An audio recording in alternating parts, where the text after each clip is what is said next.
हंसती हर एक जिंदगी रहे, तार मन की तुम्हीं से जुड़ी रहे।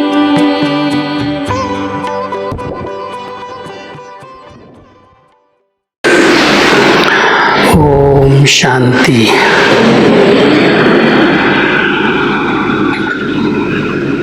बहुत अच्छी तपस्या आप सब कर रहे हो। എല്ലാവരും വളരെ നല്ല തപസ്സ ചെയ്തുകൊണ്ടിരിക്കുകയാണ്. आपकी तपस्या के वाइब्रेशन चारों तरफ इस योग भवन में फैल रहे हैं। നിങ്ങളുടെ തപസ്സിന്റെ വൈബ്രേഷൻസ് മുഴുവൻ 4 ഭാഗത്തും ഈ യോഗ ഭവനത്തിൽ വ്യാപിച്ചുകൊണ്ടിരിക്കുകയാണ്. ऐसे अनुभव होता है कि जैसे हम सभी फरिश्तों की दुनिया में हैं। നമ്മൾ ഫരിഷ്തകളുടെ ലോകത്തിലാണ് ഉള്ളത്. അങ്ങനെ നിങ്ങൾ സ്വയം അനുഭവം ചെയ്യുന്നുണ്ടല്ലോ. फरिश्तों की भाषा क्या है? ഫരിഷ്തകളുടെ ഭാഷ എന്താണ്? बोलते हैं या नहीं? फरिश्तों की भाषा मूवी है। पहले मूवी पिक्चर होती थी, फिर टॉकी आई। ഫരിഷ്തകളുടെ ഭാഷ മൂവി ഭാഷയാണ്. പണ്ട് അങ്ങനെയല്ലേ, സിനിമയും മൂവി സിനിമയാണ് ഉണ്ടായിരുന്നത്. പിന്നെയാണ് സംസാരമുള്ള സിനിമ വന്നത്. तो जब हम सूक्ष्म वतन का अनुभव करते हैं, या हमारी दादियाँ संदेशी है जो ट्रांस में जाती हैं, वो सब बाबा से बातें करके आती हैं, जवाब लेके, प्रश्नों के उत्तर लेके आती हैं। कैसे लेती हैं? ഇപ്പം ട്രാൻസിൽ പോകുന്ന സന്ദേശികൾ വദനത്തിൽ പോയിട്ട് ബാബയുടെ അടുത്ത് സംസാരിക്കുന്നു, ബാബയുടെ അടുത്ത് കാര്യങ്ങൾ ചോദിക്കുന്നു, ഉത്തരം എന്താണ് ബാബ നൽകുന്നത്, ആ ഉത്തരം കൊണ്ട് താഴേക്ക് വരുന്നു. അപ്പം ഇതൊക്കെ എങ്ങനെയാ സംഭവിക്കുന്നത്? और एक स्टेज पर अगर 3-4 संदेशियाँ बैठाई जाएं और एक साथ वतन में जाएं, सब बाबा का संदेश लेकर के आएं, तो हर एक अलग अलग सुना रहा है, एक जैसा नहीं।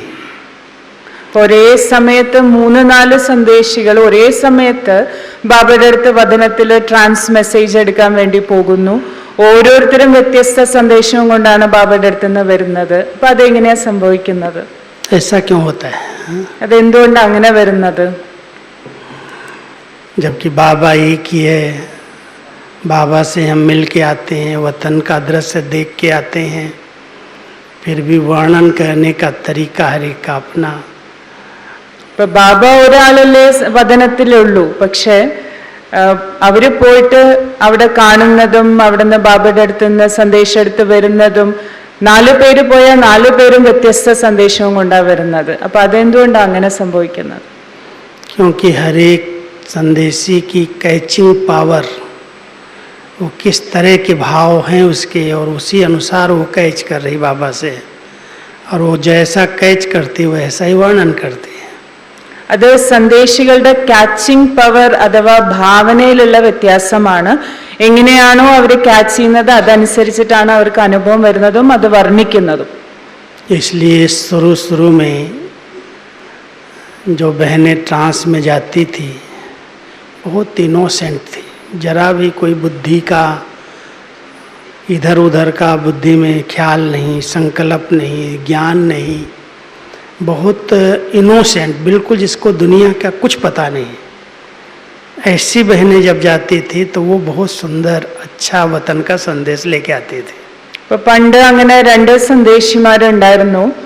അവര് വദനത്തിൽ പോകുമ്പോൾ നല്ല സുന്ദരമായിട്ടുള്ള സന്ദേശവും കൊണ്ടിട്ടാണ് വരുന്നുണ്ടായിരുന്നത്. കാരണം ആ 2 സന്ദേശികളുടെയും അവസ്ഥ എന്ന് പറഞ്ഞാൽ വളരെ ഇന്നസെന്റ് ആയിരുന്നു. അവര് വേറെ ഒരു കാര്യങ്ങളും ലോകത്തിന്റെ ഒരു കാര്യം അവരുടെ ബുദ്ധിയിലില്ല, അതും ഇതും അങ്ങനെയൊന്നുമില്ല. വളരെ ഇന്നസെന്റ് ആയിട്ടുള്ള 2 സന്ദേശികളായിരുന്നു. അതുകൊണ്ട് തന്നെ അവർ കൊണ്ടുവരുന്ന സന്ദേശം അതുപോലെ മനോഹരമായിരുന്നു. जाती तो कोई कहीं नहीं, आत्मा निकल करके, लेकिन कहती मैं बाबा के पास गई, मैंने बाबा से बात किया, बाबा ने मुझे ये दिखाया, ये कहा। कौन जाता है, कौन आता है? ട്രാൻസിലേക്ക് പോവാന്ന് പറഞ്ഞിട്ടുണ്ടെങ്കിൽ ആത്മാവ് പോകുന്നൊന്നും ഇല്ലല്ലോ. പക്ഷെ അവരുടെ അനുഭവം പറയുമ്പോൾ എന്താ പറയാറുള്ളത്? മേലേക്ക് പോയി, ബാബയെ കണ്ടു, ബാബയോട് സംസാരിച്ചു. അപ്പൊ എന്താ അവിടെ ശരിക്കും സംഭവിക്കുന്നത്? अगर आत्मा शरीर से निकल जाए तो शरीर तो जड़ हो जाएगा, 2 मिनट 5 मिनट में ही उसका ब्लड ठंडा पड़ जाएगा. ആത്മാവ് പോയാൽ പിന്നെ മരിച്ചുല്ലോ, സംഭവിക്കില്ലല്ലോ. गुलजार दादी बाबा के पास गई, वतन में गई, बाबा उनके तन में आए, 10 घंटा 12 घंटा पाठ बजाया और उसके बाद दादी आई वापस. तो 12 घंटा थी कहाँ, वो कहाँ थी आत्मा?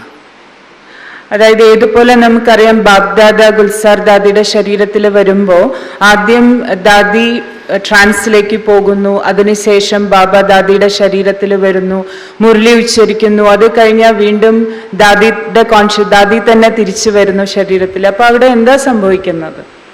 और लास्ट दिनों में जब बाबा का लास्ट पार्ट चल रहा था 2-3 साल, तो उसमें दादी की आवाज़, ओरिजिनल आवाज़ निकल रही थी. जो बाबा की आवाज़ थी वो नहीं थी. गुलजार दादी की आवाज़ में बाबा करके बोल रहा था. ऐसा क्यों हुआ?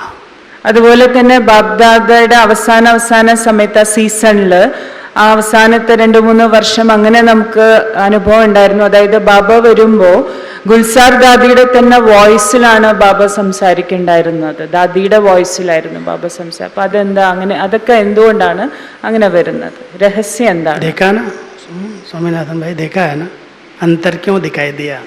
നിങ്ങൾ അതെല്ലാം കണ്ടവരാണല്ലോ ആ വ്യത്യാസം.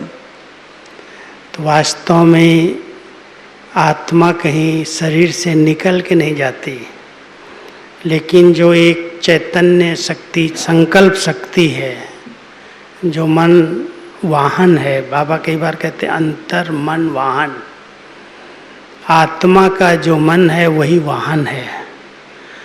तो मन यहाँ के संकल्पों को ब्रेक देकर वहाँ के संकल्प करने लगता है. जैसे आप यहाँ बैठे हो, आपको हम कहें चलो मधुबन के 4 धाम की यात्रा करके आओ, आप बैठे तो यहाँ हैं, आत्मा तो यही है. लेकिन जो चैतन्य शक्ति मन है आत्मा के साथ, वाहन जो आपका है, उसके आधार से वहाँ पहुँचेंगे और बुद्धि के नेत्र से अनुभव करेंगे. बाबा की कुटिया है, बाबा यहाँ बच्चों को पत्र लिखते थे, बच्चों से रूह रियान करते थे, दिल का हाल चाल लेते थे. फिर बाबा के कमरे में बुद्धि से जाएंगे, बाबा यहाँ सोते थे, विश्राम करते थे. फिर बच्चों को बुला करके उनसे कोई बातें करते थे, मिलते थे. फिर बाबा हिस्ट्री हॉल में बाबा बच्चों से मुरली सुनाते थे. शांति स्तंभ बाबा का संपूर्णता का यादगार है. बाबा संपूर्ण बने तो वहीं पर उनकी अस्थियां विसर्जन है. तो वो सब दृश्य सामने आता है. देखता कौन है? बुद्धि. बुद्धि के नेत्र से हम देख के अनुभव कर रहे हैं. उसको अनुभव का नेत्र कहते हैं. बुद्धि अनुभव का नेत्र है. संकल्प वहाँ गया और बुद्धि अनुभव करने लगी, लेकिन आत्मा तो यहीं रहेगी. आत्मा तो कहीं गई नहीं. ഇപ്പൊ ട്രാൻസിൽ പോവാന്ന് പറയുമ്പോൾ ഒരിക്കലും ആത്മാവ് ഈ ശരീരം വിട്ട് പോകുന്ന കാര്യമല്ല, അതൊരിക്കലും നടക്കില്ലല്ലോ. അപ്പൊ സംഭവിക്കുന്ന ഇതാണ്, പോകുന്നതിനുള്ള വാഹനം എന്ന് പറയുന്നത് മനസ്സാണ്. ചൈതന്യ ശക്തിയായ, ആത്മാവിന്റെ ചൈതന്യ ശക്തിയായ, സങ്കല്പ ശക്തിയായ മനസ്സാണ് പോകുന്നത്. അപ്പോൾ അതുകൊണ്ടാണ് ബാബ പറയാറില്ലേ, അന്തർ മൻ വാഹൻ, ഉള്ളിലുള്ള മനസ്സാണ് വാഹനമായിട്ട് അവിടെ പ്രവർത്തിക്കുന്നത്. ഇപ്പൊ ഏതുപോലെ ബൈജി പറയാണ്, നമ്മൾ ഇരിക്കുന്നത് ഇവിടെയാണ്. ഇപ്പൊ നമ്മളോട് പറയാണ് മധുബനില് 4 ധാമം ഒന്ന് കറങ്ങിയിട്ട് വരൂ എന്ന് പറഞ്ഞിട്ടുണ്ടെങ്കിൽ നമുക്കത് സാധിക്കുന്നുണ്ട്. പക്ഷെ നമ്മൾ ശരീരം കൊണ്ട് പോകുന്നില്ലല്ലോ. അപ്പൊ നമ്മൾ എങ്ങനെയാ പോകുന്നത്? മനസ്സാകുന്ന വാഹനം ഉപയോഗിച്ച് പോകുന്നു. സങ്കല്പം അവിടെ എത്തുമ്പോൾ ബുദ്ധി അവിടുത്തെ സീനുകളെല്ലാം കാണുകയാണ്. അപ്പൊ ആദ്യം നമ്മൾ ബാബയുടെ കുടിലിൽ പോകുമ്പോൾ നമ്മൾ അത് അനുഭവം ചെയ്യുന്നുണ്ട്. കേൾക്കുന്നുണ്ട് അവിടെ ബാബ ഉണ്ടായിരുന്നു, കുട്ടികൾക്ക് ലെറ്റർ എഴുതിയിരുന്നു, കുട്ടികളുടെ അടുത്ത് സംസാരിച്ചിരുന്നു, ഇതൊക്കെ നമ്മൾ അനുഭവം ചെയ്യുന്നുണ്ട്. അതുപോലെ ബാബയുടെ റൂമിൽ വരുമ്പോൾ നമുക്കറിയാം ബാബ അവിടെ റെസ്റ്റ് ചെയ്തിരുന്ന സമയമാണ്, ചിലപ്പോൾ കുട്ടികളെ പേഴ്സണലായിട്ട് മീറ്റ് ചെയ്തിരുന്ന സ്ഥലമാണ്. അതുപോലെ ഹിസ്റ്ററി ഹാളിലെത്തുമ്പോൾ നമ്മൾ അനുഭവം ചെയ്യുന്നുണ്ട് ബാബ അവിടെ മുരളി ഉച്ചരിച്ചിരുന്നതാണ്. അതുപോലെ ശാന്തി സ്തംഭം ബാബ സമ്പൂർണമായതിൻ്റെ സ്മൃതി സ്ഥലമാണ്. അപ്പം ഇതൊക്കെ നമ്മൾ ബുദ്ധി കൊണ്ട് കാണുകയും, കാരണം മനസ്സിന്റെ സങ്കല്പം അവിടെ എത്തുമ്പോൾ ബുദ്ധി അത് കാണുന്നു, നമ്മൾ ശരിക്കും അനുഭവം ചെയ്യുന്നുണ്ട് അത്. एक शब्द आता है हिंदी में मर्ज और दूसरा आता है इमर्ज। यहाँ के संकल्प मर्ज करके वहाँ के संकल्प इमर्ज कर लिया। साकार के वतन के संकल्प जो चल रहे थे उनको सुला दिया। ये भी एक वरदान है, सब नहीं सुला पाते हैं। और दादी के उन संकल्पों को सुला देना माना बिल्कुल इस संसार की कोई स्मृति ना आए 8-10 घंटा।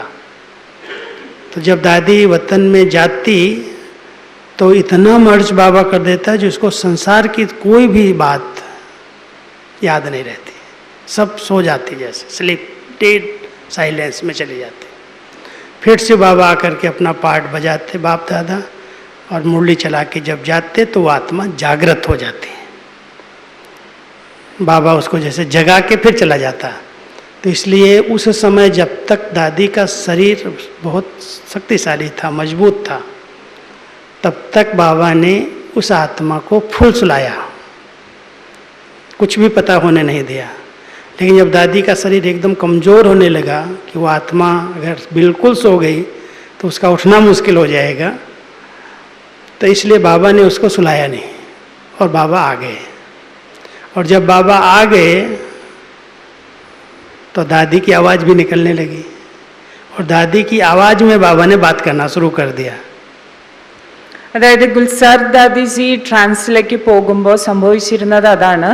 അതായത് ആ സമയത്ത് മനസ്സിൽ വരുന്ന സങ്കല്പങ്ങൾ എന്ന് പറഞ്ഞാൽ ഈ ലോകത്തിലുള്ള ഒരു സങ്കല്പവും ആ സമയത്ത് ഉണ്ടാവില്ല. അതൊക്കെ ഓഫ് ചെയ്ത് വെക്കുന്നത് പോലെ, അല്ലെങ്കിൽ നമ്മൾ ഉറക്കിക്കെടുത്തിട്ടുണ്ടെങ്കിൽ എങ്ങനെയായിരിക്കും അതുപോലെ മനസ്സ്, അതിനെയാണ് രണ്ട് വാക്കാണ് മർജ് ഇമർജ്. മർജ് എന്ന് പറഞ്ഞിട്ടുണ്ടെങ്കിൽ ഉറങ്ങുക, ഇമർജ് എന്ന് പറഞ്ഞിട്ടുണ്ടെങ്കിൽ ഉണരുക. അപ്പൊ ആ സമയത്ത് ദാദിയുടെ മനസ്സിന്റെ അവസ്ഥ അങ്ങനെയാണ്. ബാബ ഈ ലോകവുമായിട്ടുള്ള ഓരോ കാര്യങ്ങളുടെയും സങ്കല്പം മനസ്സിൽ വരില്ല, ടോട്ടലി ഓഫ് ചെയ്ത് വെക്കും, ടോട്ടലി ഉറക്കിക്കെടുത്തുന്ന അവസ്ഥ. പിന്നെ മനസ്സ് അവിടെയായിരിക്കും സങ്കല്പം എമർജ് ആകുന്നത്, ഉണരുന്നത് അവിടുത്തെ കാര്യങ്ങൾ. അതാണ് ട്രാൻസിൽ പോകുമ്പോൾ ഉണ്ടാകുന്നത്. അപ്പൊ അതുപോലെ ബാബ്ദാദ ദാദിയുടെ ശരീരത്തിൽ വരുമ്പോഴും സംഭവിക്കുന്ന അതാണ്.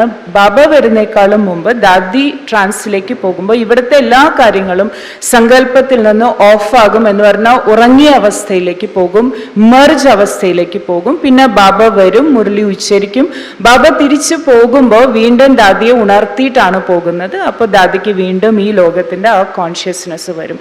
അപ്പൊ ആ സമയത്ത് എന്ന് പറഞ്ഞാൽ പണ്ടൊക്കെ അവ്യക്ത ബാബ്ദാദ വരുമ്പോൾ ദാദിക്ക് നല്ല ആരോഗ്യമുള്ള ശരീരമായിരുന്ന സമയത്ത് ബാബ പൂർണ്ണമായിട്ടും ദാദിനെ ഉറക്കിയിട്ടാണ് പോകുന്നത്, പൂർണ്ണമായിട്ടും മെർജാക്കിയിട്ടാണ് പോകുന്നത്. പക്ഷെ അവസാനം ദാദിയുടെ ആരോഗ്യം കുറച്ച് വീക്കായപ്പോൾ അങ്ങനെ പൂർണ്ണമായിട്ട് ഉറക്കിക്കെടുത്തിട്ടുണ്ടെങ്കിൽ അത് ശരീരത്തിനെയും നേരെ വിപരീതമായിട്ട് ബാധിക്കുന്നുണ്ട്. ബാബ ഉറക്കിയില്ല. അപ്പൊ അതുകൊണ്ട് ആ അവസാന കാലഘട്ടത്തിൽ ദാദിയുടെ കോൺഷ്യസ്നെസ് അവിടെ ഉണ്ടായിരുന്നു. അതുകൊണ്ട് ബാബയും വന്നു, ദാദിയുടെ കോൺഷ്യസ്നെസ്സും ഉണ്ട്. അപ്പൊ അതുകൊണ്ടാണ് ദാദിയുടെ ശബ്ദത്തിൽ തന്നെ ബാബ മുരളി ഉച്ചരിച്ചത്. क्योंकि लास्ट में जब मैं मुरली टाइप करता था, बाबा बोलते और मैं साथ साथ टाइप करता, अलग से नहीं, तो कई बार ऐसे लगा तो गुलजार दादी बोल रही है, अभी बाबा बोल रहे हैं, अभी गुलजार दादी बोल गई, तो बहुत कंफ्यूज हो जाता था, ये क्या है, बाबा है या दादी है। लेकिन दादी जागृत होती है, बाबा मान लो थोड़ी देर दृष्टि दे रहा, चुप हो गया, और दादी को कोई संकल्प आया तो बोल गई। तो बाबा की मुरली के बीच बीच में 3-4 साल में लास्ट में ये हुआ है, करीब मैं समझता हूँ 2013-14 के बाद 15-16-17 में, तो जब मैं टाइप करता था तो मैं कहता था ये बाबा नहीं बोला है तो दादी बोल रही है। तो वो कंट्रास्ट लोगों को समझ में नहीं आ रहा है, लोग मूझ रहे हैं। लेकिन मुझे पता था, मैंने दादी से कई बार पर्सनल मिल कर के गुलजार दादी से पूछा है बातें, तो दादी ऐसा क्यों होता है, अभी ये मैं कैसे लिखूं, ये तो आप बोल रही हैं, ये बाबा बोल रहा है। और हम कह रहे बाप दादा के महावाक्य हैं। तो कहती बाबा मुझे भी सुलाता नहीं है, अभी मैं जागृत होती हूँ, मुझे पता है सामने कौन बैठा है, और उसके कारण कभी कभी मैं भी भूल जाती, निकल जाता है। അപ്പോ तो आत्मा सोई नहीं है, स्लिप नहीं हुई लास्ट में। लेकिन जब तक दादी थोड़ा शरीर ठीक था, मजबूत था और जाती थी वतन में, तो यहाँ की सब बातें मर्ज, कुछ पता नहीं होता। यहाँ तक लास्ट में जब बाबा चले जाते थे तो मैं मुरली दे करके आता, टाइप करके, दादी उसको पढ़ती थी। लेकिन पढ़ते ही वो जो कॉन्शियस है वो जागृत होती। ये बात स्वप्न में जैसे सुनी है मैंने, उतनी याददाश्त आ जाती थी कि जैसे बाबा यहाँ से बोल के गया, उस समय का पता नहीं चला, लेकिन जब पढ़ा ध्यान से तो उनको याद आता था कि हाँ बाबा ने ये बोला है। क्योंकि स्वप्न में जैसे कोई बातें चलती हैं, वो स्वप्न रूप में जैसे देख रही है, सुन रही है, लेकिन वो बोल नहीं सकती है। ये बहुत बड़ा अंतर दिखाई देता था। तो इसलिए सूक्ष्म वतन की लीला को समझना, कई बार बाबा कहता बच्चे सूक्ष्म वतन को भूल जाओ, सूक्ष्म वतन कुछ नहीं है, लेकिन एक बहुत बड़ा वंडरफुल राज है, और ब्राह्मण आत्माएं इस संगम पर उसको समझ सकती हैं। അതായത് രാജു ബായിജിയാണ് അവ്യക്ത ബാബ്ദാദ വരുമ്പോൾ ബാബ മുരളി ഉച്ചരിക്കുമ്പോൾ അതേ സമയത്ത് തന്നെ അവിടെ ഇരുന്ന് മുരളി ഇങ്ങനെ ടൈപ്പ് ചെയ്തുകൊണ്ടിരിക്കും. ആ സേവനമാണ് ഭായിജി അപ്പം ചെയ്യുന്നത്. അപ്പോൾ ലാസ്റ്റ് വർഷങ്ങളിൽ ബാബ്ദാദ വന്നപ്പോൾ, അതായത് 2015, 16, 17 ആ കാലഘട്ടങ്ങളിൽ ബായി ഇങ്ങനെ ടൈപ്പ് ചെയ്യുമ്പോൾ ഇങ്ങനെ പെട്ടെന്ന് തോന്നും, ഇപ്പൊ ഗുൽസാർ ദാദിയല്ലേ ഇത് പറഞ്ഞത്. കുറച്ച് കഴിയും എന്ന് വെച്ചാൽ ബാബ്ദാദ പറഞ്ഞുകൊണ്ടിരിക്കുമ്പോൾ ഇടയിൽ കുറച്ച് ഗ്യാപ്പ് വരും, അപ്പൊ ദാദി സംസാരിക്കുന്നു. അപ്പൊ ബായിജിക്ക് കൺഫ്യൂഷൻ വന്നു. അതായത് ഇത് ടൈപ്പ് ചെയ്യുമ്പോൾ നമ്മൾ ബാബ്ദാദയുടെ മുരളി എന്ന് പറഞ്ഞിട്ടല്ലേ ടൈപ്പ് ചെയ്യുന്നത്. അപ്പൊ ബായി ദാദിയുടെ അടുത്ത് തന്നെ പിന്നീട് പോയി ചോദിച്ചു, ഞാൻ എന്താ ചെയ്യാതെ എന്ന് പറഞ്ഞാൽ ദാദിയാണ് സംസാരിക്കുന്നത്, പിന്നെ ബാബ സംസാരിക്കുന്നു, ഇടയിൽ ദാദി സംസാരിക്കുന്നു. അപ്പൊ ദാദിജി പറഞ്ഞു എന്ന്, ബാബ എന്നെ ഈയിടെയായിട്ട് ഉറക്കാറില്ല, അതുകൊണ്ട് എനിക്കെല്ലാം അറിയാറുണ്ട്, ഞാൻ മുന്നിലിരിക്കുന്നവരെല്ലാം കാണാറുണ്ട്, ആ കോൺഷ്യസ്നെസ് ഉണ്ട് ദാദിക്ക്, അപ്പൊ ദാദി ഇടയ്ക്ക് സംസാരിക്കാറുണ്ട് എന്ന് പറഞ്ഞു. അപ്പൊ പണ്ട് എന്ന് പറഞ്ഞിട്ടുണ്ടെങ്കിൽ ആരോഗ്യം ഉണ്ടായിരുന്ന സമയത്ത് അങ്ങനെയല്ല, പൂർണ്ണമായിട്ടും ദാദീനെ ഉറക്കി കിടത്തിയ അവസ്ഥയിലാണ് ബാബ വരുന്നത്. അപ്പൊ ദാദിക്ക് ഒന്നും അറിയണ്ടായിരുന്നില്ല, ബാബ വന്നു പോകുന്നവരെ ഒന്നും അറിയില്ലായിരുന്നു. പിന്നീടാണ് ബായിജി ടൈപ്പ് ചെയ്ത മുരളി ദാദിക്ക് കൊണ്ടു കൊടുക്കുമ്പോഴാണ് ദാദി അത് വായിക്കുന്നത്. അപ്പൊ വായിക്കുന്ന സമയത്ത് ദാദിജി പറയുന്ന, എവിടെയോ സ്വപ്നത്തിൽ കേട്ട പോലെ ദാദിക്ക് ഇങ്ങനെ, കാരണം അറിയില്ലല്ലോ ആ സമയത്ത് ബാബ വരുമ്പോ, പക്ഷെ സ്വപ്നത്തിൽ എവിടെയോ കേട്ട പോലെ ഇങ്ങനെ തോന്നും. അപ്പൊ ദാദിക്ക് മനസ്സിലാവും ഇന്നതൊക്കെ പറഞ്ഞു. അങ്ങനെയായിരുന്നു അനുഭവം. പക്ഷെ പിന്നീട് അവസാനം ഉണ്ടായത് വാസ്തവത്തിൽ ഇതാണ്. ദാദി അവിടെ ഉണ്ടായിരുന്നു കോൺഷ്യസ്നെസ്സിൽ. അപ്പൊ അതുകൊണ്ട് ദാദിയും സംസാരിക്കുമായിരുന്നു. അപ്പൊ ബായിജി പറയുന്നത് സൂക്ഷ്മവദനത്തിന്റെ രഹസ്യം എന്ന് പറഞ്ഞിട്ടുണ്ടെങ്കിൽ കേവലം സംഗമയുഗത്തിലേതാണ്. അത് മനസ്സിലാക്കണമെങ്കിൽ തന്നെ വളരെയധികം സൂക്ഷ്മ ബുദ്ധി, അത് ബ്രാഹ്മണ ആത്മാക്കൾക്ക് മാത്രം മനസ്സിലാക്കാൻ പറ്റുന്ന ഒരു കാര്യമാണ് സൂക്ഷ്മവദനത്തിന്റെ രഹസ്യം. सूक्ष्म वतन का जो राज है वो दादी द्वारा ही स्पष्ट हुआ। गुलजार दादी जब 9 साल की थी, छोटी बच्ची थी और बहुत इनोसेंट थी, जरा भी उसको कुछ दुनिया का पता नहीं था। माँ के साथ आई, माँ और मौसी दोनों आई, समर्पित हुई यज्ञ में, उनके साथ आ गई और बोर्डिंग में पढ़ने लगी। अचानक उसको एक दिन बाबा ने अनुभव कराया वतन का, साक्षात्कार हुआ। उसके बाद वो रोज ट्रांस में जाने लगी। और एक बार जब ऊपर गई तो ब्रह्मा बाबा को उसने देखा, शुरू में पहली बार।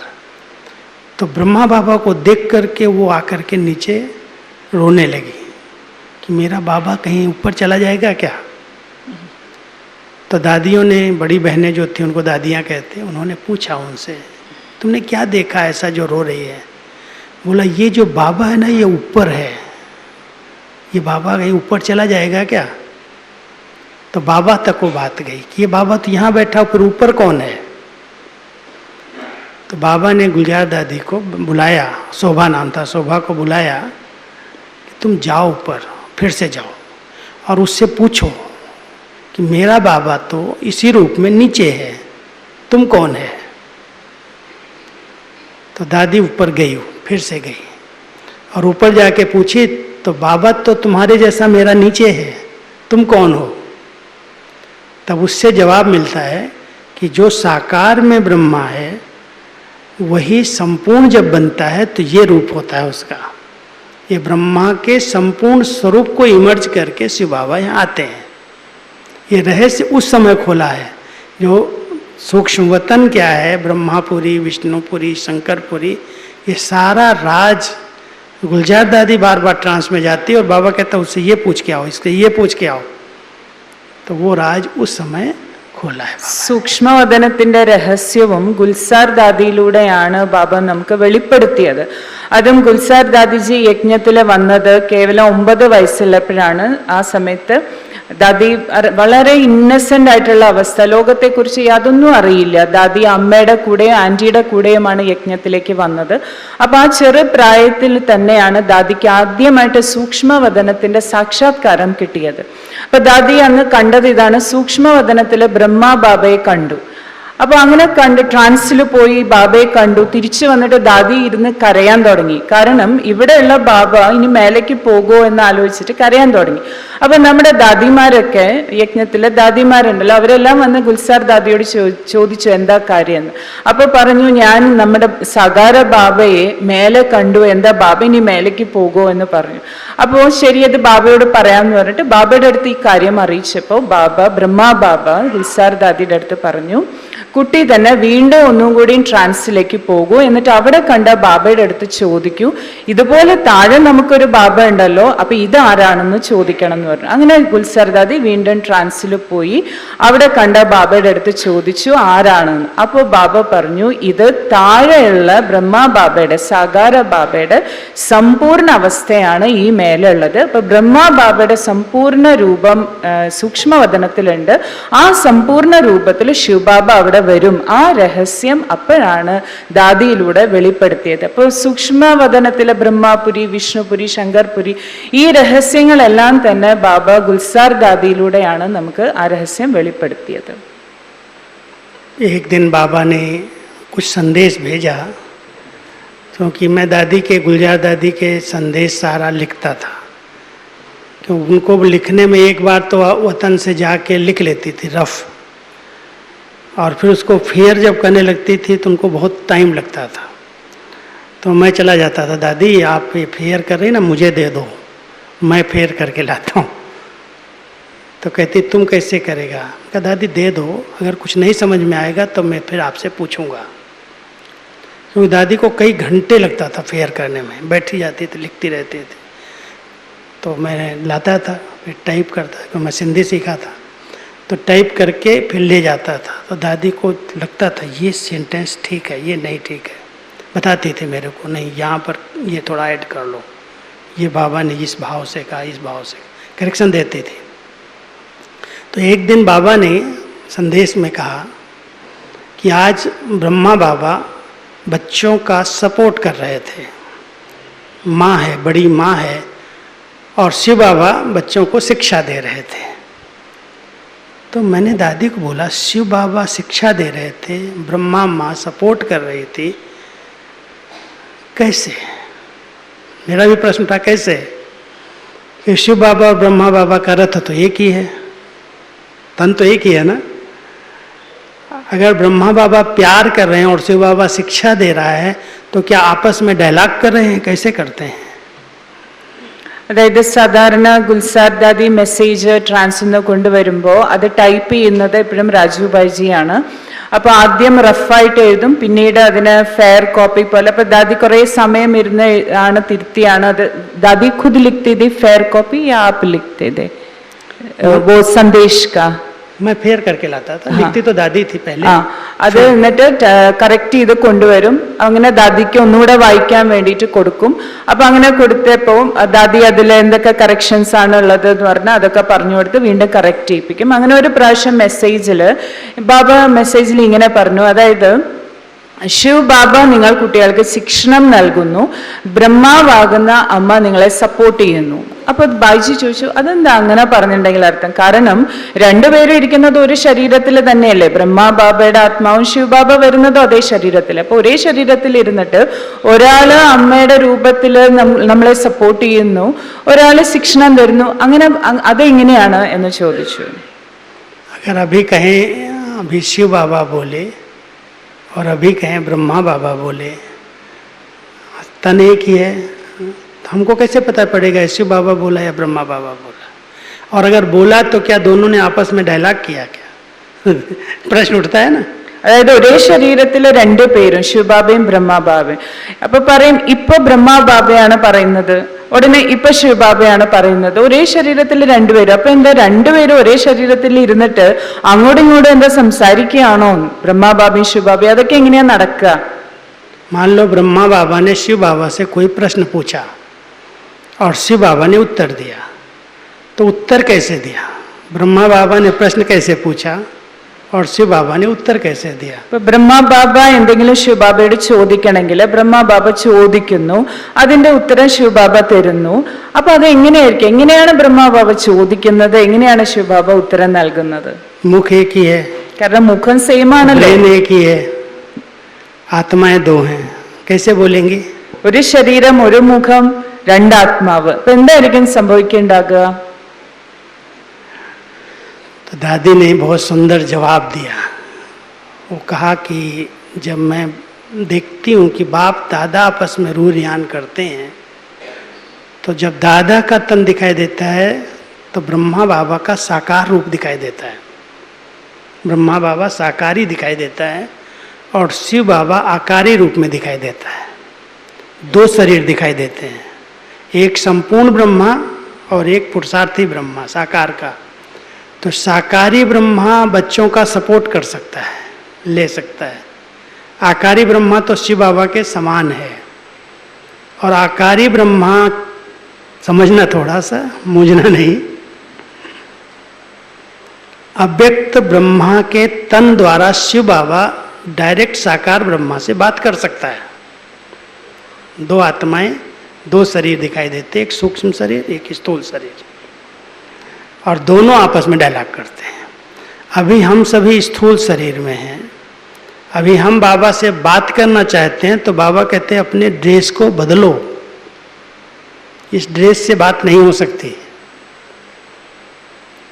समझ रहे हैं मेरी बात? हम ड्रेस बदलते हैं, माना हम लाइट की ड्रेस में जाएंगे, जब तक हम लाइट नहीं बनेंगे, फरिश्ता नहीं बनेंगे, तब तक बाबा की बातों को हम समझ नहीं सकेंगे. बातें करते रहो लेकिन जवाब नहीं अनुभव होगा. जब आप अपने उसी लाइट स्वरूप में बैठ जाओगे, हल्के होकर के लाइट के शरीर में, तो बाबा की जो बातें हैं, ब्रह्मा बाबा के द्वारा जो बाबा मूवी में बोल रहा है, साइलेंस की भाषा है, उसको आप समझ सकोगे. भाषा कोई हिंदी ऐसे लैंग्वेज नहीं है, लेकिन बाबा अपनी दृष्टि से, अपनी भावनाओं से, अपने चेहरे से बच्चों को उसी बात का रिस्पॉन्ड करता है. नहीं तो बाबा को आपको मलयालम सीखनी पड़ेगी, और आपको मलयालम में बाबा से जवाब मिल रहा है, बाबा को आता नहीं है. ये स्थूल भाषा संसार की वो नहीं बोल रहा है, वो आपकी भावनाओं की भाषा को समझ करके आपको जवाब दे रहा है. ये बहुत समझने की बात है. सूक्ष्म वतन में हम बाबा से कैसे रूह रियान करें? बाबा भाषा इस दुनिया की नहीं जानता है. साकार में ब्रह्मा बाबा की भाषा को ही बाबा ने यूज किया, दादी की भाषा को यूज किया जो जितना जानते थे. लेकिन सूक्ष्म वतन में भाषा नहीं है, ना हिंदी है, ना इंग्लिश है, ना मलयालम है, कोई भाषा नहीं है. वहाँ हमारी भावनाएं, हमारा प्यार, हमारा स्नेह बाबा देखता है और उसका जवाब देता है. ये भाषा समझता है बाबा. तो अभी सूक्ष्म वतन में जब जाओ तो उस सूक्ष्म वतन का ऐसे भावना से बाबा को देखो, भावना से बाबा से बातें करो, बाबा आपको भावना का रिस्पॉन्ड करेगा. അതായത് സൂക്ഷ്മവതനത്തിൽ പോകുമ്പോൾ ബ്രഹ്മാബാബയും ശിവബാബയും തമ്മിൽ സംഭാഷണം നടന്നു, ഇങ്ങനെയൊക്കെ നമ്മൾ സന്ദേശത്തിൽ കേട്ടിട്ടുണ്ടല്ലോ. അപ്പൊ ഒരേ ശരീരത്തിൽ എങ്ങനെ, അതാണ് നേരത്തെ പറഞ്ഞ, രണ്ടു പേർക്ക് എങ്ങനെ ഒരേ സമയത്ത് ഇതുപോലെ സംഭാഷണം ചെയ്യാൻ പറ്റും? ശരീരം ഒന്നല്ലേ ഉള്ളൂ. അപ്പൊ ദാദിജിയുടെ അടുത്ത് ചോദിച്ചപ്പോ ദാദിജി പറഞ്ഞത് ഇങ്ങനെയാണ്, അതായത് എപ്പോഴാണോ ബ്രഹ്മാവാകുന്ന അമ്മ ആ ബ്രഹ്മാവിന്റെ രൂപത്തിൽ നമ്മളുടെ അടുത്ത് കാര്യങ്ങൾ പറയുന്നത്, ആ സമയത്ത് അവിടെ കാണുന്ന രൂപം സാകാര ബ്രഹ്മാവിനെ പോലെയുള്ള രൂപമായിരിക്കും. എപ്പോഴാണോ ശിവബാബ നമ്മളുടെ അടുത്ത് കാര്യം പറയുന്നത്, ശിവബാബ പറയുന്ന ശിക്ഷണം, ശിവബാബ നൽകുന്ന ശിക്ഷണം, ആ സമയത്ത് അവിടെ കാണുന്നത് അവ്യക്ത ബ്രഹ്മബാബയുടെ രൂപമാണ് എന്ന് പറഞ്ഞാൽ അവിടെയാണ് ആ പ്രകാശ രൂപത്തിലാണ് ശിവബാബ ഇരിക്കുന്നത്. അപ്പൊ ഈ രീതിയിലാണ് ദാദിജിക്ക് വ്യത്യാസം മനസ്സിലാവുന്നത്. ബ്രഹ്മബാബ പറയുന്നതാണ് ഇത്, ശിവബാബ പറയുന്നതാണ് ഇത്. അപ്പോൾ അതുപോലെ തന്നെ ബായ്ജി മനസ്സിലാക്കി തരികയാണ്, നമ്മൾ ബാബയുടെ അടുത്ത് വദനത്തിൽ പോയിട്ട് ബാബയുടെ അടുത്ത് സംസാരിക്കണം, നമ്മൾ കാര്യങ്ങൾ പറയണം എന്നൊക്കെ പറയാറുണ്ടല്ലോ, ആത്മീയ സംഭാഷണം ചെയ്യണം. അപ്പൊ സൂക്ഷ്മ വദനത്തിൽ പോയിട്ട് ബാബയുടെ അടുത്ത് കാര്യങ്ങൾ പറയുന്നതിന്റെ അനുഭവം ചെയ്യണമെങ്കിൽ, കാരണം നമുക്ക് സംസാരിക്കാൻ വേണ്ടിയിട്ട് ഈ ലോകത്തിലെ ഭാഷ അവിടെ പറ്റില്ലല്ലോ, സൂക്ഷ്മ ലോകത്തിലെ ഭാഷ ഇല്ല. ഇവിടെ ബാബ വന്നിരുന്നപ്പോ സാകാര ബ്രഹ്മബാബയുടെ ഭാഷ, ഗുൽസാർ ദാദിയുടെ ഭാഷയാണ് ഈ ലോകത്തിൽ വന്നപ്പോൾ ഉപയോഗിച്ചത്. പക്ഷെ സൂക്ഷ്മ ലോകത്തിൽ അങ്ങനെ ഒരു ഭാഷയേ ഇല്ല. സൂക്ഷ്മ ലോകത്തിലെ ഭാഷ ദൃഷ്ടിയുടെ ഭാഷയാണ്, ഭാവനയുടെ ഭാഷയാണ്. പക്ഷെ അത് ബാബ നമ്മളോട് പറയുന്ന കാര്യം നമുക്ക് മനസ്സിലാക്കാൻ പറ്റണമെങ്കിൽ നമ്മളുടെ രൂപവും അതുപോലെ തന്നെ അവ്യക്ത ഫരിഷ്തയുടെ രൂപമായിരിക്കണം. അതുകൊണ്ടാണ് ബാബ പറയാറുള്ളത്, കുട്ടികളെ നിങ്ങൾ സൂക്ഷ്മവദനത്തിൽ വരുമ്പോൾ സൂക്ഷ്മ രൂപധാരിയായിട്ട്, അവ്യക്ത രൂപധാരിയായിട്ട് ആ സ്ഥിതിയിൽ ഇരുന്നുകൊണ്ട് ബാബയെ കാണണം, അവ്യക്ത ബാബ്ദാദയെ കാണണം. നമ്മളുടെ സ്ഥിതിയും അതുപോലെ ആണെങ്കിലാണ് ആ അവ്യക്ത ബ്രഹ്മ ബാബയില് ശിവബാബ വന്ന് നമുക്ക് കാര്യങ്ങൾ പറഞ്ഞു തരുമ്പോൾ അത് നമുക്ക് ക്യാച്ച് ചെയ്യാൻ പറ്റുന്നത്. ഇപ്പൊ നമ്മൾ സംസാരിക്കുന്ന ഇതുപോലെ ഒരു ഭാഷയിലല്ല ബാബ സംസാരിക്കുക. അങ്ങനെയാണെന്നുണ്ടെങ്കിൽ മലയാളം സംസാരിക്കേണ്ടി വരില്ലേ നമുക്ക് മനസ്സിലാവണമെങ്കിൽ? അപ്പൊ ബാബ അവിടെ അങ്ങനെയല്ല സംസാരിക്കുന്നത്.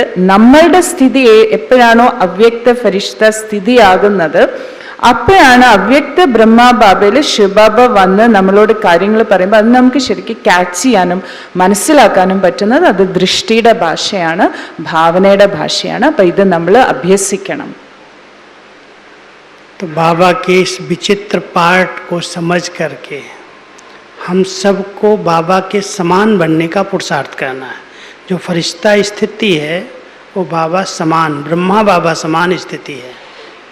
ब्रह्मा बाबा साकार में होते भी उस स्थिति में रहे और संपूर्ण बनने के बाद आज 55 हो गया ना, 55 ईयर्स से सेवा दे रहे हैं. 55 साल से अव्यक्त रूप में ब्रह्मा बाबा हम सबके बीच में आते हैं, जाते हैं, अनुभव कराते हैं, मिलन मनाते हैं. तो ये अव्यक्त पार्ट संपूर्ण ब्रह्मा का चला है. അപ്പൊ ഈ ബാബയുടെ ഈ വിശേഷ പാർട്ട് അത് നമ്മൾ ശരിക്കും മനസ്സിലാക്കേണ്ടതാണ്. സമ്പൂർണ്ണ ബ്രഹ്മ ബാബയുടെ അവ്യക്ത പാർട്ട് 55 വർഷമായിട്ട് 69 മുതൽ നടന്നുകൊണ്ടിരിക്കുകയാണ്. അപ്പോൾ അത് ആ ഒരു അവസ്ഥയിൽ തീർച്ചയായിട്ടും നമ്മളും എത്തേണ്ടതാണ്. കാരണം ഫരിഷ്ത ആവുക എന്നുള്ളതാണ് നമ്മുടെ ലക്ഷ്യം എന്ന് പറഞ്ഞാൽ ബ്രഹ്മ ബാബയുടെ പോലെ ആവുക എന്നുള്ളതാണ്. കാരണം ബാബ സാകാരത്തിൽ തന്നെ ആ ഒരു അവസ്ഥയിലേക്ക് എത്തി 69 സമ്പൂർണമായിട്ടും അവ്യക്ത ഫരിഷ്തയായിട്ട് മേലേക്ക് പോയി. അപ്പൊ നമ്മളുടെ ലക്ഷ്യം അതുപോലെ തന്നെ ബാബയ്ക്ക് സമാനം ഫരിഷ്ത സ്ഥിതിയിലേക്ക് വരിക എന്നുള്ളതാണ്. जब तक साकार में गुलजार दादी जी रही तब तक बाबा बीच बीच में उनके तन में आके बच्चों को साकारी भाषण देते रहे. लेकिन जब गुलजार दादी का तन छूट गया तब बाबा ने अव्यक्त रूप से बच्चों की पालना शुरू की. बाबा ने ये बात कई बार मुरलियों में कही है. ऐसा समय आएगा जो अव्यक्त बातों को कैच करने वाला ही अव्यक्त मिलन का अनुभव कर सकेगा. बाबा कहीं गया नहीं है, कोई पार्ट चेंज नहीं किया है. केवल साकार सृष्टि में जो साकारी तन में आते थे उसकी बजाय वो अव्यक्त वतन में बैठ करके अपनी सारी कारोबार यज्ञ की टोटल जैसे चल रही थी उससे भी अच्छी अभी भी चल रही है. उसमें कोई परिवर्तन नहीं है. अब इस बात को लोग नहीं समझते हैं, कहते हैं बाबा अभी अगर नहीं आता है तो इतने बच्चों को कैसे पालना देगा, कैसे भाषण देगा. वो साकार के द्वारा नहीं हो सकता. वो अव्यक्त रूप से ही होगा। और कई बच्चों से जो अच्छी स्थिति में रहते हैं दृष्टि देंगे, बाबा अपना काम करके चला जाएगा, पता भी नहीं चलेगा किसने दृष्टि दे दी। हम अगर अच्छी स्थिति में हैं, दृष्टि दी, उसे अच्छी स्थिति में बैठे हैं, बाबा अपना काम कराएगा, अनुभव करा के चला जाएगा। इसलिए एक रथ था पहले, लेकिन अभी वर्तमान समय बाबा अपना कार्य स्थापना का इतनी फास्ट गति से कर रहे हैं और उसका सैंपल कोविड के अंदर दिखा दिया। सैंपल कोविड आया ना, जो बीमारी आई, जो कोविड में कोरोना वायरस के समय जितनी सेवाएं हम लोगों ने साकार में प्रदर्शनी से, सेमिनार से, अभियानों से की, उससे अधिक बच्चे लॉकडाउन में निकले हैं। बहुत अधिक सेवा हुई है। साइंस के साधनों ने किया, बाबा ने वतन से किया। हजारों बच्चों को 2-3 साल में जन्म मिला है, जब हमारी कोई वाचा सेवा नहीं थी। कैसे हुआ?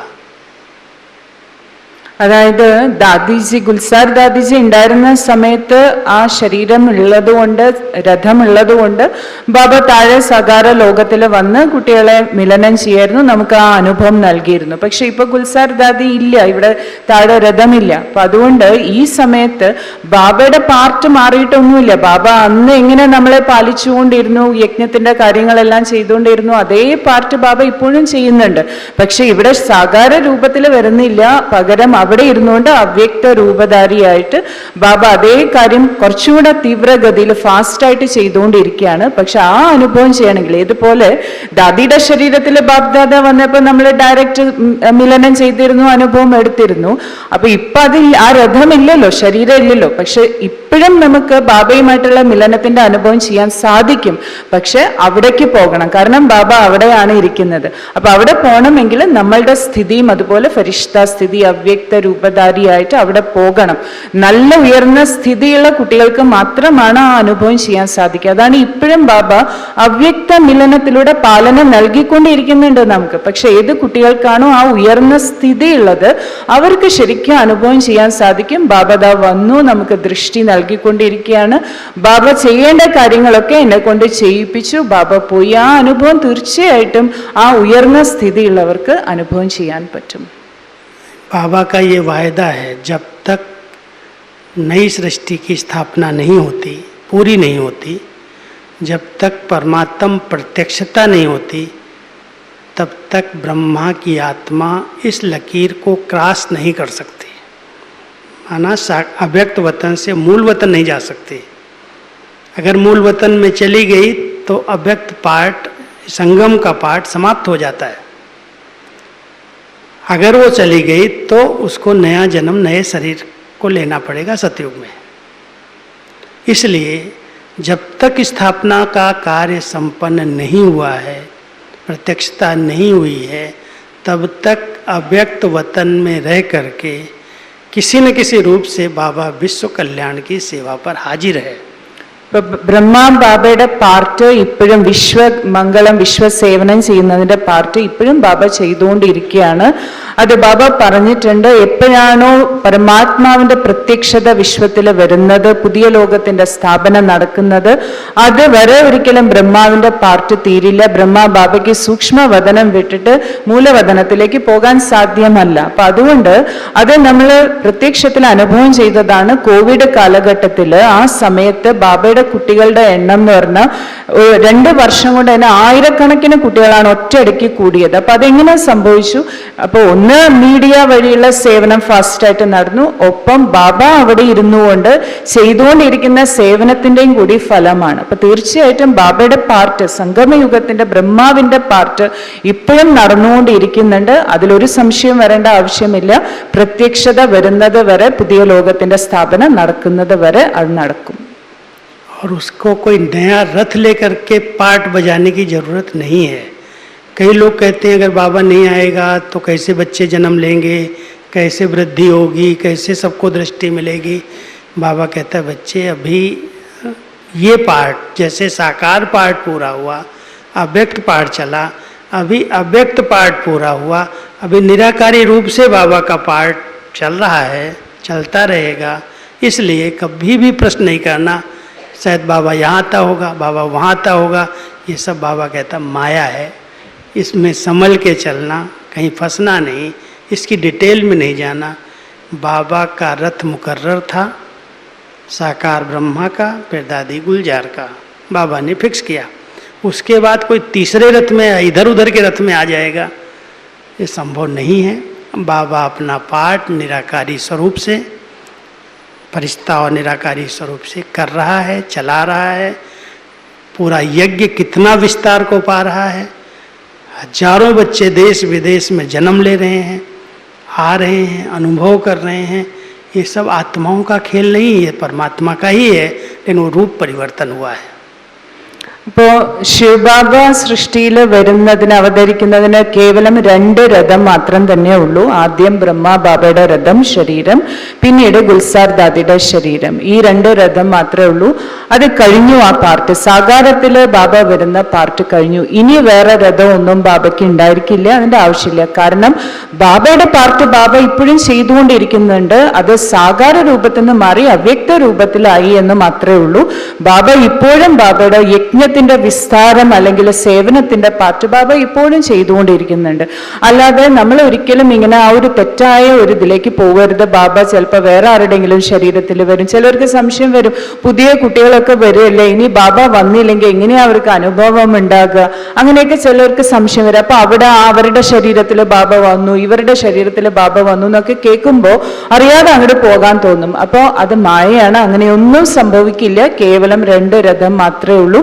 ഇനി സാകാരത്തിൽ ബാബ ഒരു രഥത്തിൽ വരില്ല. കാരണം ബാബയുടെ പാർട്ട് ബാബ മേലെ ഇരുന്നുകൊണ്ട് നിരാകാരി രൂപത്തിലും അവ്യക്ത ഫരിഷ്തയുടെ രൂപത്തിലും ബാബയുടെ പാർട്ട് ബാബ ചെയ്തുകൊണ്ടിരിക്കുന്നുണ്ട്. അപ്പൊ നമ്മൾ അങ്ങോട്ട് പോവാന്നുള്ളതാണ് നമ്മുടെ പുരുഷാർത്ഥം. अभी हम सबको जितना हो सकता है इस व्यक्त भाव से परे रहने का अभ्यास करना है। जो बातें व्यक्त चल रही हैं, व्यर्थ चल रही हैं, अगर हम अव्यक्त मिलन का अनुभव करना चाहते हैं, अव्यक्त बाप दादा की अनुभूति दूसरों को कराना चाहते हैं, तो हमें इस देह भान के व्यक्त भाव से परे रहना है। जितना हम आत्मिक स्थिति का अच्छा अभ्यास करेंगे, उतना फरिश्ते ड्रेस के द्वारा अन्य आत्माओं को साक्षात्कार होंगे, और साक्षात्कार होंगे इस शरीर का नहीं होगा, बाबा का हो जाएगा। इसलिए बाबा ने कहा है अपने चेहरे से, अपनी सूरत से बाबा की सीरत को प्रत्यक्ष करना। ये जो हमारी सूरत है ये गुम हो जाए और इसकी जगह पर बाबा का अनुभव होने लगे कि वो परमात्म शक्तियाँ काम कर रही हैं। उसके लिए हम सबको व्यक्त और व्यर्थ से मुक्त रहना है, बस, और कुछ नहीं करना। ഇനി നമ്മൾ ചെയ്യേണ്ട പുരുഷാർത്ഥം എന്ന് പറയുന്നത് ഇതാണ്. നമ്മൾ വ്യക്തഭാവത്തിൽ നിന്ന്, ദേഹബോധത്തിന്റെ ഭാവത്തിൽ നിന്ന്, അതാണ് വ്യക്തഭാവം പറയുന്നത്, അതിൽ നിന്നും വ്യർത്ഥത്തിന്റെ ആ ഭാവത്തിൽ നിന്നും, വ്യർത്ഥ കാര്യങ്ങളുടെ ചിന്ത, അതിൽ നിന്നും നമ്മൾ മുക്തമാകേണ്ട പുരുഷാർത്ഥമാണ് നമ്മൾ ഇപ്പൊ ഇനി ചെയ്യേണ്ടത്. നമ്മൾ അത്രയും അതിൽ പുരുഷാർത്ഥം ചെയ്യണം. നമ്മളിലൂടെ അവ്യക്ത ബാബ്ദാദയുടെ അനുഭവം മറ്റുള്ളവർക്ക് കിട്ടണം. അതാണ് ബാബ പറയാറുള്ളത്, നമ്മളുടെ മുഖത്തിലൂടെ ബാബയെ മറ്റുള്ളവർക്ക് അനുഭവം കാണാൻ സാധിക്കണം, അനുഭവം ചെയ്യാൻ സാധിക്കണം, ദൃഷ്ടിയിലൂടെ, മുഖത്തിലൂടെ. അപ്പോൾ അതാണ് ഇനി നമ്മൾ ചെയ്യേണ്ട പുരുഷാർത്ഥം, നമ്മളിലൂടെ നടക്കേണ്ട സേവനം. इसलिए संकल्पों की क्वालिटी को बहुत अच्छे से अच्छा बनाना है और कुछ नहीं करना। हमारे जो संकल्प चल रहे हैं उसकी क्वालिटी कैसी है, इसमें व्यर्थ है, साधारण है, कोई नेगेटिव है, या बहुत ऊंचे से ऊंचे संकल्प में हम रहते हैं। ये संकल्प, ये मन की शक्ति ऐसा वाहन बन जाएगी जैसे फरिश्ते की ड्रेस को पहन के हम सब वतन से पूरे विश्व की सेवा कर सकेंगे। तो वर्तमान समय जो बाबा कहता है मनसा सेवा करो, ये अंतिम सेवा है। वाचा सेवा अभी तक चल रही लेकिन ये अचानक बंद होगी। आपको मनसा सेवा करनी है और मनसा सेवा का माध्यम जो है वो है फरिश्ता ड्रेस, वो लाइट की ड्रेस। അതായത് നമ്മളുടെ മനസ്സിലെ സങ്കല്പങ്ങൾ വളരെ വളരെ ശുദ്ധമായിരിക്കണം, അതിലാണ് നമ്മൾ ശ്രദ്ധ കൊടുക്കേണ്ടത്. യാതൊരു രീതിയിലുള്ള സാധാരണ വ്യക്തഭാവത്തിൻ്റെ സാധാരണ സങ്കല്പങ്ങളോ വ്യർത്ഥ സങ്കല്പങ്ങളോ നെഗറ്റീവ് സങ്കല്പങ്ങളോ ഒന്നും വരാൻ പാടില്ല. വളരെ ശുദ്ധ സങ്കല്പങ്ങൾ എപ്പോഴും മനസ്സിൽ വരണം. കാരണം മനസ്സിൻ്റെ സങ്കല്പമാകുന്ന വാഹനത്തിലൂടെയാണ് ഫരിഷ്തയായിട്ട് നമുക്ക് വിശ്വസേവനം ചെയ്യാൻ സാധിക്കുകയുള്ളൂ. കാരണം അന്തിമ സേവനം എന്ന് പറയുന്നത് അതാണ്. അപ്പോൾ വാചാ സേവനം നമ്മൾ ചെയ്തു, പക്ഷെ ഇനി അന്തിമത്തിൽ നമുക്ക് ചെയ്യേണ്ട സേവനം എന്ന് പറഞ്ഞിട്ടുണ്ടെങ്കിൽ ഈ സേവനമാണ്. അപ്പൊ ഫരിഷ്തയായിട്ട് അങ്ങനെ മനസ്സിന്റെ സങ്കല്പത്തിലൂടെ എവിടെ മനസ്സാ സേവനം എന്ന് പറയുന്നത് തന്നെ ഫരിഷ്തയായിട്ട് സേവനം ചെയ്യുന്നതിനെയാണ്. അങ്ങനെ ഫരിഷ്തയായിട്ട് മനസ്സാകുന്ന വാഹനത്തിലൂടെ സങ്കല്പ ശക്തി കൊണ്ട് എല്ലാവരുടെയും പോയിട്ട് എല്ലാവർക്കും അനുഭൂതി കൊടുക്കുന്ന സേവനം ചെയ്യണമെങ്കിൽ മനസ്സ് അത്രയും ശുദ്ധ സങ്കല്പങ്ങൾ കൊണ്ട് നിറഞ്ഞിരിക്കണം. അതിലാണ് നമ്മൾ ശ്രദ്ധ കൊടുക്കേണ്ടത്. मनसा सेवा का एक आपको बहुत प्रैक्टिकल दृष्टांत सुनाता हूँ यज्ञ के अंदर। हमारे मधुबन में भारत के उपराष्ट्रपति उस समय वेंकट रमन जी थे। 82-83 की शायद बात है।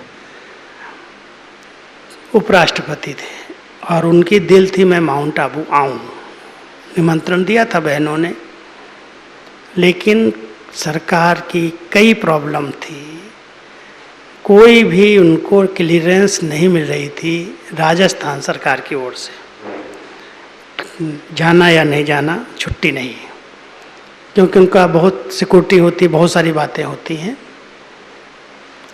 अब उसकी तो संकल्प था कि मुझे जाना है, और इधर से कोई भी जयपुर, उदयपुर, सिरोही जो भी हमारी कांटेक्ट थे सब ने कट कर दिया।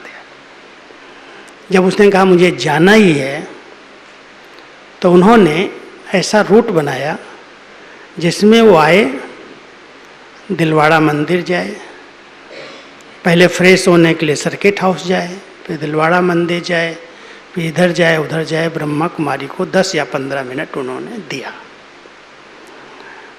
मेरी दादी जानकी थी मधुबन में, उनको पता था कि उसकी मधुबन आने की दिल है, तो उसने मनसा सेवा शुरू की। क्या किया, शाम को दादी कई बार ऐसा करती थी, 6-7 बजे थोड़ा बहुत कुछ खाया तो खा करके, और कहती थी मेरा कमरा बाहर से लॉक कर दो, बाहर कुंडा लगा दो, न मैं बाहर निकलूंगी न मेरे अंदर कोई कमरे में आना चाहिए। और दादी ने पूरी रात योग किया, तपस्या की और मनसा सेवा किया। वो आत्मा आई मधुबन। जब उसका हेलीकॉप्टर पोलो ग्राउंड में उतरता है आबू में, पूरी सिक्योरिटी, पूरे उनके प्रबंध साइड खड़े हैं, एक तरफ सफ़ेद ड्रेस वाले भाई बहनें खड़े हैं। उतरा, उतरते ही उनकी तरफ देखा भी नहीं और आ गया बहनों के बीच में और कहता है बहन जी कहाँ चलना है, ले चलो।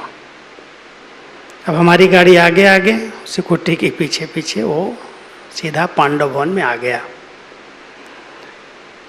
देखते रहे सब। पांडव भवन में आया, पांडव भवन में ही रिफ्रेश हुआ, फ्रेश हुआ दीदी के कमरे में। उसके बाद पूरा प्रोग्राम हुआ, 1-1.5 घंटा मेडिटेशन हॉल में ही प्रोग्राम चला, क्योंकि पब्लिक ज़्यादा नहीं थी। शांति स्तंभ पर चारों धाम किया, सबसे अच्छी तरह से मिला, खाया पिया, करीब 2.5 घंटा रहा। और 2.5 घंटा रहने के बाद सीधा ही उठा, पांडव भवन से एरोड्रम पर गया, पोलो ग्राउंड गया, हेलीकॉप्टर पकड़ा और सीधा चला गया। कोई भी बात सुनी नहीं, कोई से पूछा नहीं, कोई की मानी नहीं। डायरेक्ट आया, डायरेक्ट बाबा के घर में आके बाबा से शक्ति लेके वापस चला गया। 4-5 दिन के लिए बाबा खुद आए।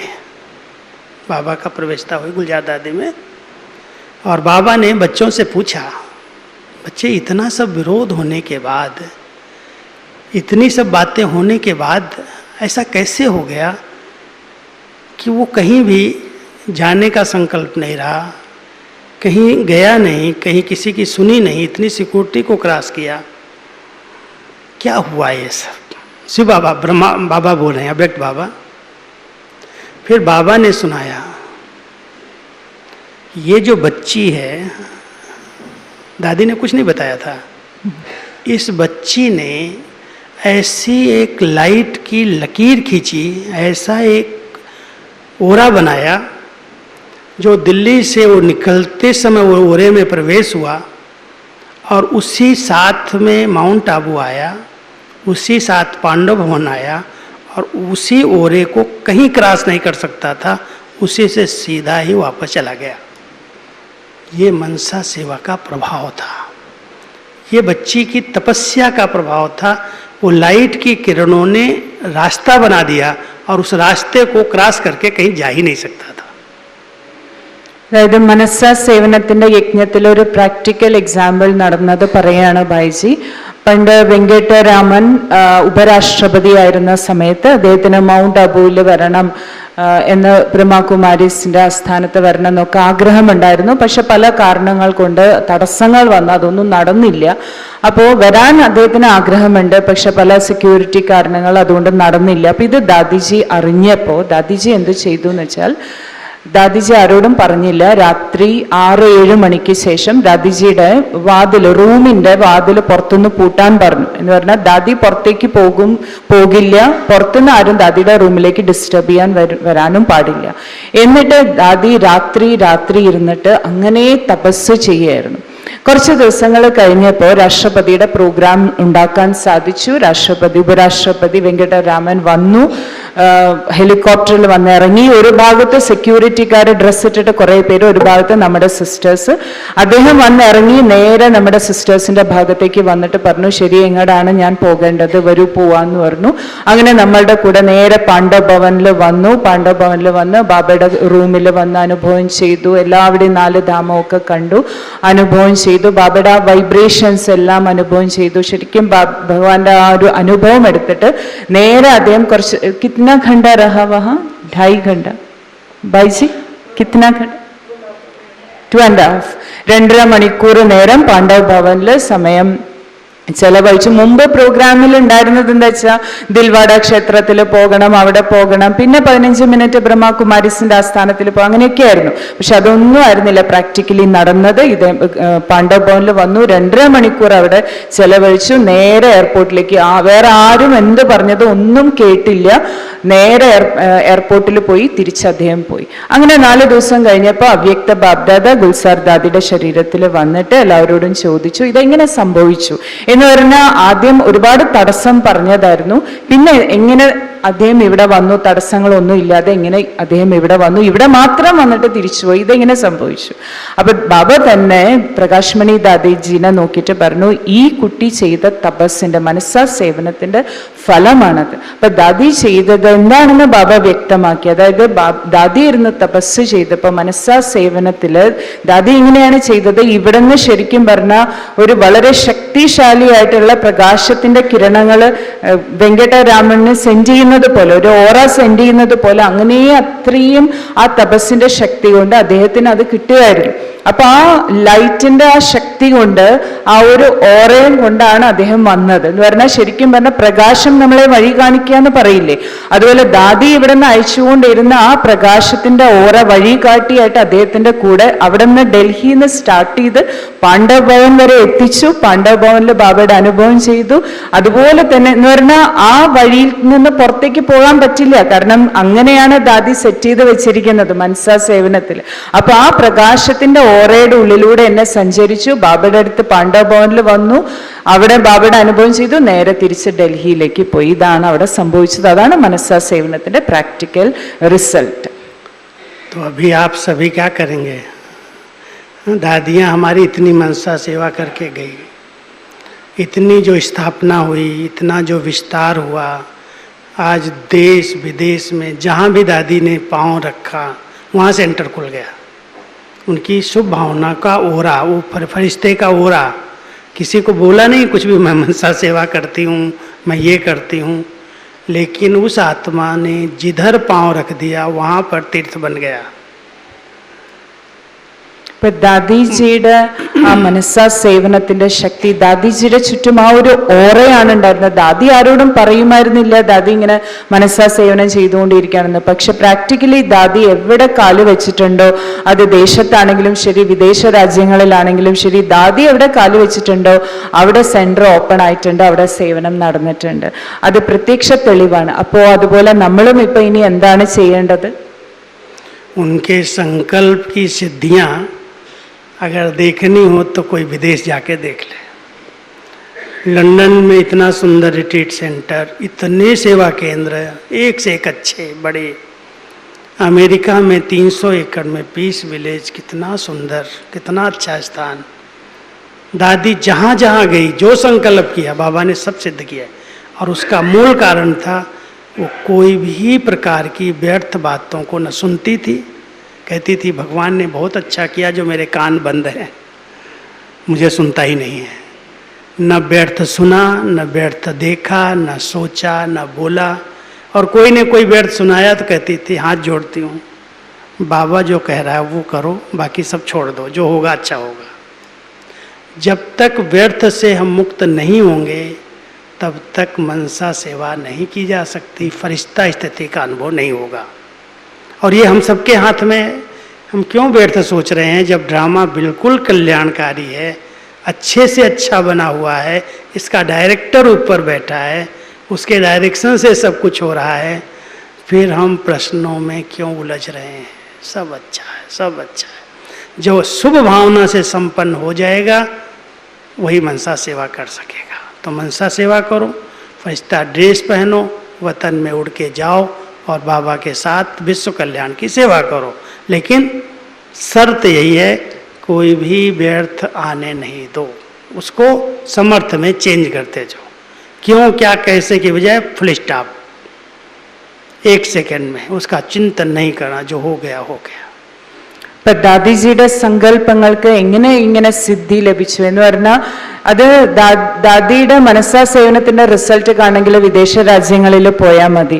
അമേരിക്ക ആകട്ടെ ലണ്ടൻ ആകട്ടെ, ദാദി എവിടെ കാല് വെച്ചിട്ടുണ്ടോ അവിടെ അത്രയും സേവനം വ്യാപിച്ചിട്ടുണ്ട്, വിസ്താരത്തിലേക്ക് വന്നിട്ടുണ്ട്. അപ്പൊ അതെങ്ങനെ സാധിച്ചു? അപ്പൊ ആ സങ്കല്പങ്ങൾക്ക് സിദ്ധി ലഭിക്കാൻ കാരണം ഇതാണ്, ദാദിയുടെ ഉള്ളില് അല്പം പോലും അംശം പോലും വ്യർത്ഥമോ വ്യക്തഭാവമോ ഉണ്ടായിരുന്നില്ല. അപ്പൊ ദാദി എപ്പോഴും പറയുമായിരുന്നു, എന്നെ ആരും വന്നിട്ട് ഒരു വ്യർത്ഥമായ കാര്യങ്ങളും കേൾപ്പിക്കേണ്ട ആവശ്യമില്ല. ആരെങ്കിലും അങ്ങനെ കേൾപ്പിക്കാൻ വരികയാണെങ്കിൽ ദാദി പറയും, ബാബ എന്താണോ നമ്മളുടെ അടുത്ത് ചെയ്യാൻ പറഞ്ഞിട്ടുള്ളത് അത് നമ്മൾ ചെയ്തുകൊണ്ടിരിക്കുക. ബാബ കല്യാൺകാരിയാണ്, ഡ്രാമ കല്യാൺ മംഗളകാരിയാണ്. അപ്പോൾ ഈ മുഴുവൻ സൃഷ്ടി നാടകത്തിന്റെയും രചയിതാവായിട്ടുള്ള ബാബ മംഗളകാരിയാണെങ്കിൽ എന്ത് സംഭവിച്ചുകൊണ്ടിരിക്കുന്നു അതെല്ലാം നല്ലത് തന്നെയാണ്. എന്തുകൊണ്ട് എന്നുള്ള വ്യർത്ഥ ചിന്തകളിലേക്ക് പോയിട്ട് നമ്മുടെ ഉള്ളിലത്തെ സങ്കല്പങ്ങളെ നമ്മൾ മോശമാക്കേണ്ട ആവശ്യമില്ല. അത്രയും ശുഭഭാവന ശുഭ സങ്കല്പത്തിൽ കൂടി മാത്രമേ നമുക്ക് നമ്മുടെ സങ്കല്പങ്ങൾക്ക് സിദ്ധി ഉണ്ടാക്കാൻ സാധിക്കൂ. അത് മാത്രമാണ് മനസ്സാ സേവനം ചെയ്യാനുള്ള മാർഗം, ശുഭഭാവനയും ശുഭസങ്കല്പവും. അപ്പോൾ ഫരിഷ്തയായിട്ട് നമ്മൾ സൂക്ഷ്മവദനത്തിൽ പോയിട്ട് മുഴുവൻ വിശ്വത്തിലും ഫരിഷ്തയായിട്ട് നടന്ന് വിശ്വസേവനം ചെയ്യേണ്ടവരാണ് നമ്മൾ. പക്ഷെ അത് ചെയ്യണമെങ്കിൽ കണ്ടീഷൻ ഏതാണ്? നമ്മളുടെ ഉള്ളിൽ അല്പം പോലും വ്യർത്ഥ ഭാവമോ വ്യർത്ഥ ചിന്തകളോ വ്യക്തഭാവമോ ഉണ്ടാകാൻ പാടില്ല. ശുഭഭാവനയും ശുഭ സങ്കല്പങ്ങളും മാത്രം. तो अभी 1 घंटे का समय, नमाज शाम का समय है। अभी आप सभी बहुत अच्छी तपस्या करो। ऐसे बैठो कि जैसे मैं आत्मा इस लाइट के शरीर में हूँ और लाइट के शरीर से वतन में जाती हूँ, वहाँ से बाबा की किरणें आती हैं और वो पूरे फरिश्ते के द्वारा वर्ल्ड में विश्व के अंदर फैल रही हैं। प्रकृति को भी मिल रही हैं, भटकती हुई आत्माओं को भी मिल रही हैं, दुखी अशांत शरीर वाली आत्माओं को भी मिल रही हैं। सबका भला हो, सब सुखी हो जाए, सबको मुक्ति मिल जाए, सब अपने जन्म सिद्ध अधिकार को प्राप्त कर लें। ऐसी शुभ भावना बाबा के साथ संकल्प दो और पूरे विश्व की सेवा करो। ये फरिश्ते रूप की मनसा सेवा है। तो अभी हम सब चलते हैं, उड़ो बाबा के पास चलो।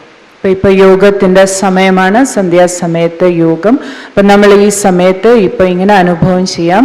നമ്മൾ ഇരിക്കുന്നത് പ്രകാശത്തിന്റെ ശരീരത്തിലാണ്. ഈ പ്രകാശത്തിന്റെ ശരീരത്തിൽ നമ്മൾ സൂക്ഷ്മവദനത്തിലേക്ക് പോകുക. അവിടെ നിന്ന് ബാബയുടെ കിരണങ്ങൾ, പ്രകാശ കിരണങ്ങൾ അനുഭവം ചെയ്യുക. നമ്മളുടെ മസ്തകത്തിൽ നിന്നും പ്രകാശത്തിന്റെ കിരണങ്ങൾ മുഴുവൻ വിശ്വത്തിലേക്കും വ്യാപിക്കുന്നു. എല്ലാ ദുഃഖികളും അശാന്തരുമായിട്ടുള്ള ആത്മാക്കൾക്ക് അത് ലഭിക്കുന്നു. അവരുടെ മംഗളം ഉണ്ടാകുന്നു. പ്രകൃതിയുടെ 5 തത്വങ്ങൾക്കും അത് ലഭിക്കുന്നു. ഇങ്ങനെ ശുഭഭാവന നിറഞ്ഞ സങ്കല്പങ്ങൾ രചിച്ച് ഫരിഷ്തയായിട്ട് നമുക്ക് ഈ 1 മണിക്കൂർ വിശ്വസേവനം, മനസ്സാ സേവനം ചെയ്യാം.